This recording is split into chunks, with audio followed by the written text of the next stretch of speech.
Cet homme s'appelle Tipadou et il s'habitue à vivre sur une jambe.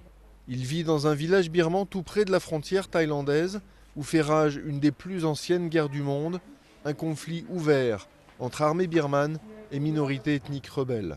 Une semaine avant ces images, Tipadou a sauté sur une mine. Mon pied a été emporté, mais je ne suis pas tombé. J'étais debout en tenant ma jambe blessée. J'ai appelé mon fils pour qu'il vienne m'aider. Il y avait des villageois autour, mais personne n'a osé venir. Alors il a traversé la frontière clandestinement pour se faire soigner. La clinique de Metao soigne une population d'environ 150 000 personnes dans la zone frontalière. La moitié des patients viennent de Birmanie pour une opération, un peu d'orthopédie ou un problème ophtalmique. Car pour beaucoup de villageois de l'est de la Birmanie, les soins, ça n'existe pas.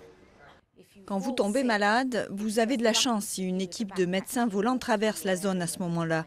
Sinon, vous devez vous débrouiller tout seul. Ces médecins volants sont des travailleurs humanitaires qui font tout ce qu'ils peuvent avec pas grand-chose.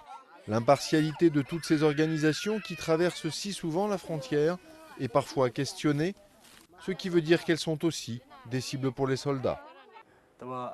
J'ai entendu que des soldats étaient arrivés, donc on a caché nos médicaments et nos équipements avec l'aide des villageois. Puis on est parti en courant se cacher dans les montagnes. Les soins prodigués sont rudimentaires. Tous les problèmes sérieux doivent être soignés en clinique.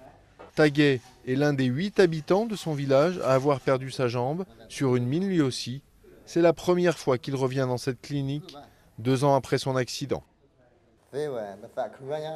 Je suis très content d'avoir obtenu une prothèse. Sans elle, je ne voudrais pas vivre. Je préférais en finir. Rien aujourd'hui n'annonce un règlement du conflit. Pour tous ceux qui vivent dans cette région, le danger demeure. Et chaque semaine, des mines continuent d'être posées sur la frontière.